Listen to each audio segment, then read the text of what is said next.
Over to Alex first. Alex Knight. Alex is a fellow in the Women's Engineering Society.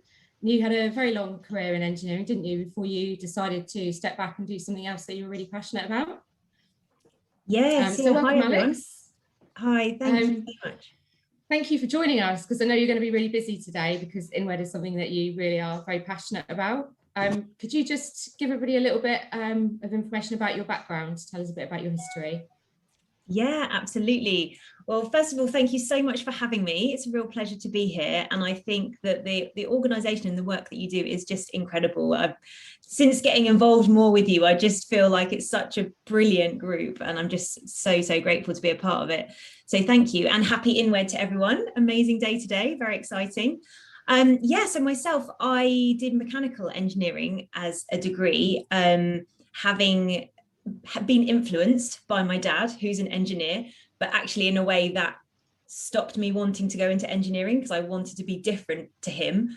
But then my physics teacher once said to me, you should actually consider engineering. And I thought, oh, okay, well, if someone else is saying that, not my dad, who's clearly biased, then I might actually do that. And so I went into engineering, started off in medical engineering, and then moved into consultancy and ended up spending 15 years working in different consulting engineering organizations, working on a whole host of different projects, from submarines to children's wheelchairs to rehabilitation equipment to power sector in Thailand, all sorts of different stuff. It was really cool.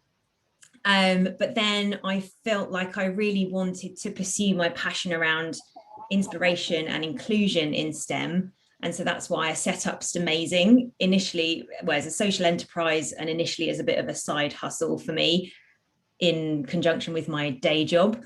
And then as that kind of grew and more people were getting excited about it, I thought, I can actually do this full time and put all of my energies into this.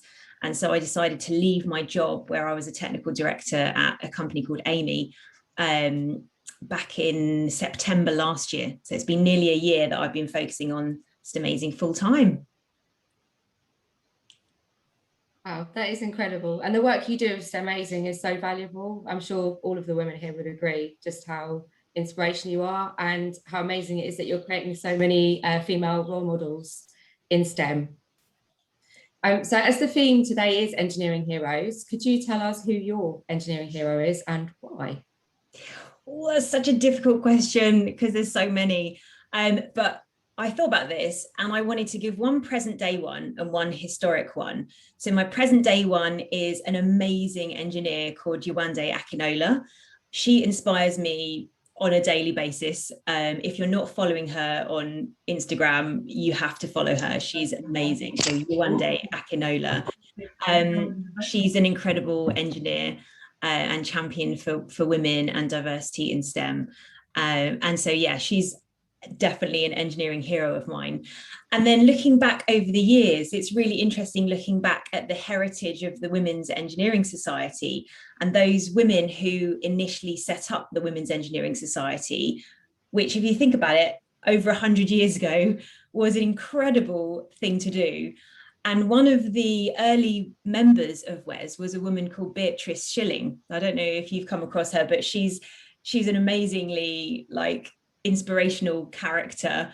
And she was working in the war effort as an engineer and developed a device, basically an orifice that went into Spitfire planes and Hurricane planes to stop the engines cutting out when the planes went into deep dives. So she invented that and saved countless pilots' lives, really made a huge contribution to the war effort, and is a really inspirational character. And also what I love about her is that she was also a racing driver. She used to race motorbikes and was the fastest woman on earth at one point. And she refused to marry her husband until he had also got a speed record at the Brooklands circuit for motorbike racing, which I think is pretty awesome. She sounds incredible. She really does. And it's a shame we don't really celebrate and speak about these people a lot more, because you wouldn't, if you ask people, they just wouldn't know who she was. And that's really sad, isn't it? So I think the things that all of us are doing, but specifically you in creating role models and bringing women to the spotlight really is helping to inspire the next generation. So we know obviously that women are drastically underrepresented in engineering and technical roles, and this is something that we discuss as a group quite a lot, but we're quite interested to hear what perhaps your thoughts are on that. So why you think women may be underrepresented? Yeah, I mean, you're exactly right. News came out recently from the Engineering UK updated study to show there's now 14.5%, I think, women in engineering, which is an improvement on the stats we normally talk about being about 12 that came out of their 2018 survey, but it's still clearly nowhere near parity, not enough. And I think it's, in a nutshell, it's a recruitment and retention problem. So we have a problem attracting female talent into engineering, but we also have a big problem holding on to that talent and not letting it slip away. And I think we need to do, like the work I do in STEMAZING, with encouraging young people to appreciate what STEM is and understand that that's an option for them and be inspired by what they could do in their future if they wanted to pursue that. But I also think we need to do a lot more around providing and developing inclusive cultures that support women to bring their whole self to work, so that we're not trying to kind of make women split their lives between work, home, family, whatever. We need to make a way of integrating that so that we support women in whatever they're doing to thrive at work and not feel like they end up getting pushed out or have to make a choice between family or career. So I definitely think it's a problem of recruitment and retention to get more female talent and keep it in the STEM and engineering sector. It's actually quite an interesting point, because again, we probably focus more on attracting women into the industry, but retention, I mean, it is something that's in the front of our mind, but we don't focus on it as much as that. Yeah. And STEMAZING is a way of retaining that talent, I think, because like you say, you're empowering women, and it's certainly been an experience that I've enjoyed, and I know some of the other women with us today have also really enjoyed this experience. And that enriches our careers because it gives us enjoyment in and out of work, because we are starting to cross those things over. So talking about STEMAZING, what actually was the inspiration for you to just, to stop the career that you were doing after, was it 18 years you say you were? It was, 18 years in total, 15 years in consultancy, yeah.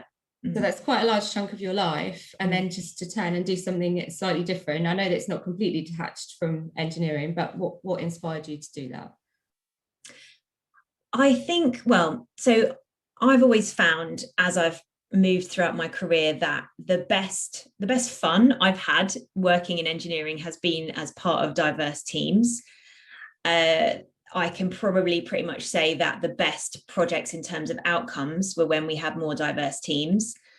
And I was getting a little bit frustrated with the fact that I couldn't put as much effort as I wanted to in as part of my day job in championing and progressing the diversity and inclusion agenda.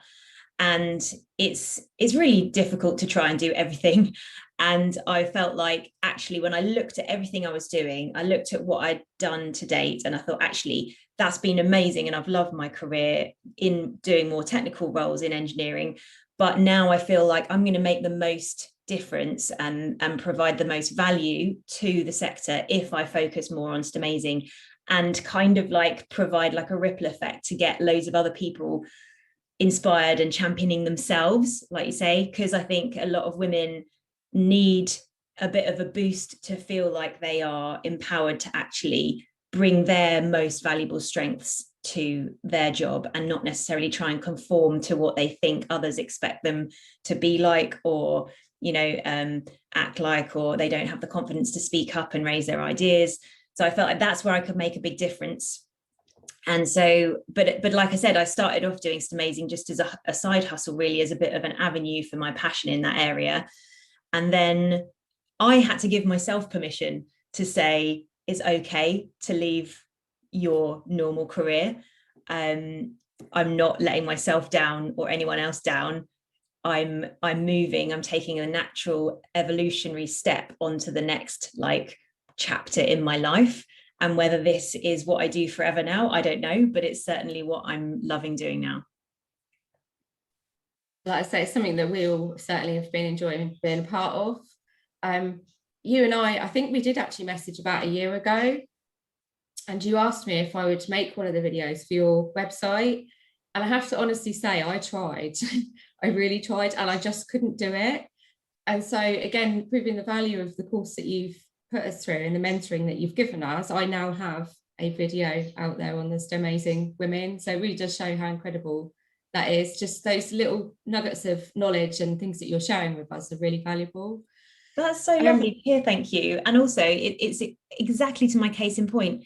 You are a confident, outgoing woman. That's certainly how you come across. So for someone like you to feel uncomfortable about producing a video that tells your story to inspire others, think how other women feel. And we need to champion ourselves and encourage other people to do the same. And kind of like, I think amazing like accolades and things to women who win all the awards, like today's top women 50 in engineering is incredible.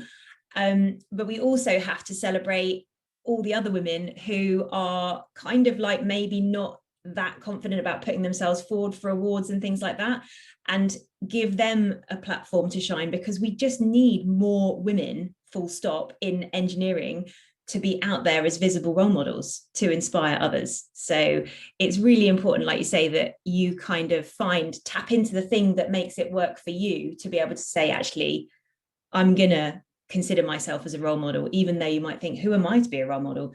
We're all role models. It's really good.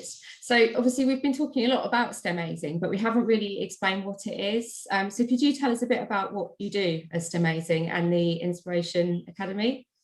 Yeah, sure. So STEMAZIng is all about inspiration and inclusion in STEM.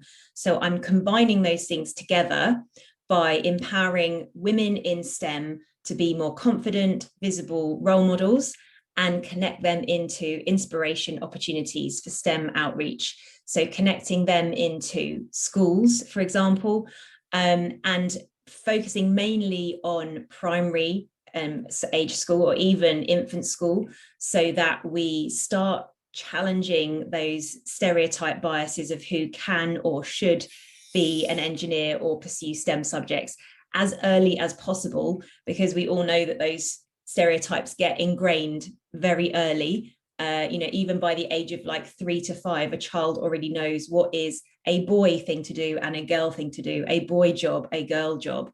And so engineering is not something that young girls typically aspire to go into. And I think a lack of role models is a key problem, is a key like part of that issue. So my main aim with STEMAZIng is to support women to feel like they are role models and take that empowerment into their day job as well, and be more confident with public engagement generally, but also link that into inspiration.